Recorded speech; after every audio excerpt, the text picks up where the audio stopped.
फिरौन के महल में एक शहजादा जवान हो रहा था, लेकिन इसके खून में बनी इसराइल की गैरत थी। एक दिन ऐसा हुआ कि इसने मिस्र को हमेशा के लिए छोड़ दिया, और फिर कुआं तौर पर इसे वो आवाज आई जिसने तारीख बदल दी। हजरत मूसा अलैहि अस्सलाम अब जवान हो चुके थे।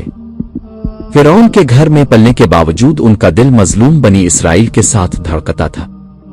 एक दिन बाजार में उन्होंने देखा एक मिस्री दारोगा एक बनी इसराइल के मजदूर को बेरहमी से मार रहा है। हजरत मूसा अलैहि अस्सलाम से जुल्म देखा ना गया।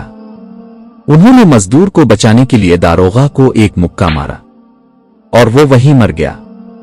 यह कत्ल इरादे से नहीं था, लेकिन फिरौन को जब पता चला तो उसने मूसा अलैहि अस्सलाम के कत्ल का हुक्म दे दिया। इंसाफ के लिए उठने वाले हाथ को कातिल कह दिया गया। जानों का खतरा देखकर हजरत मूसा अलैहि अस्सलाम ने रात के अंधेरे में मिस्र छोड़ दिया। ना सवारी, ना खाना, ना रास्ता मालूम। अल्लाह पर तवक्कल करके पैदल ही सहरा में निकल पड़े। 8 दिन तक भूखे प्यासे चलते रहे। कुरान कहता है, फिर जब वो मदीन की तरफ चले तो कहने लगे, उम्मीद है मेरा रब मुझे सीधा रास्ता दिखा दे। सूरत अल-क़सस 22। और अल्लाह ने रास्ता दिखा दिया।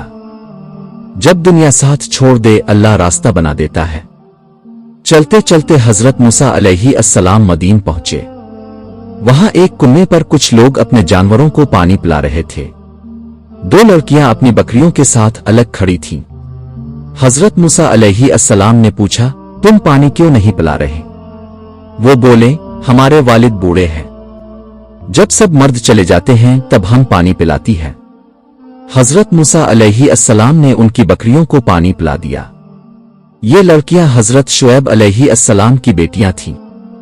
हजरत शुएब अलैहि अस्सलाम ने एहसान के बदले मूसा अलैहि अस्सलाम को 10 साल तक अपने यहां रखा और अपनी बेटी से निकाह कर दिया। 10 साल हजरत मूसा अलैहि अस्सलाम ने बकरियां चराईं। शहजादे से चरवाहा बन गए, लेकिन यही 10 साल उनकी ट्रेनिंग थी। अल्लाह अपने बंदों को आजमा कर तैयार करता है। 10 साल दाल हजरत मूसा अलैहि अस्सलाम अपनी बीवी को लेकर मिस्र की तरफ वापस चले। रास्ता भूल गए। सर्दी की रात थी। दौर कुआं तौर की तरफ आग जलती दुखी।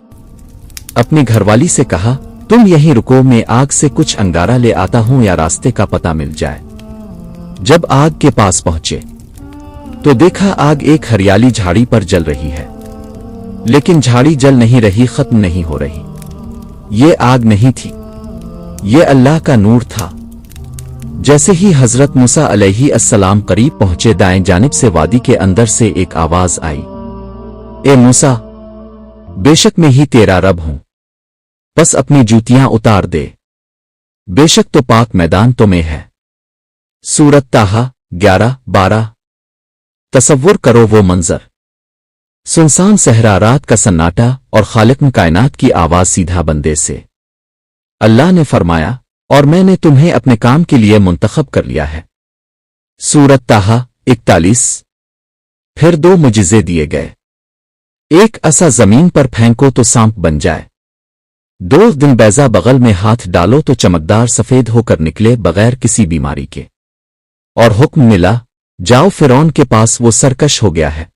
बेशक मैं ही अल्लाह हूं, मेरे सवा कोई माबूद नहीं। ताहा 14। फिरौन का नाम सुनते ही हजरत मूसा अलैहि अस्सलाम को अपना कत्ल वाला वाकया याद आ गया। डर गए। फौरन अल्लाह से दुआ की, ए मेरे रब, मेरा सीना खोल दे और मेरा काम मेरे लिए आसान कर दे, और मेरी ज़बान की गिरा खोल दे ताकि लोग मेरी बात समझ सकें, और मेरे खानदान में से मेरा वजीर बना दे, मेरे भाई हारून को। सूरत ताहा 25-30। अल्लाह ने दुआ कबूल की और फरमाया, ए मूसा, तुम्हारी हर दुआ कबूल की गई। डरना मत, मैं तुम्हारे साथ हूं, सुनता और देखता हूं। ताहा 36-46।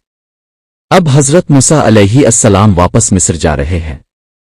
एक हाथ में असा, दिल में अल्लाह का यकीन, सामने दुनिया का सबसे ताकतवर जालिम बादशाह। क्या फिरौन मान जाएगा? समंदर कैसे फटेगा? बनी इसराइल कैसे आजाद होंगे? ये सब जानेंगे पार्ट 3 समंदर का मौजिज़ा में। अगर पार्ट 2 पसंद आया तो कमेंट में क्वांत और जरूर लिखना और चैनल को सब्सक्राइब कर लो ताकि पार्ट 3 मिस ना हो।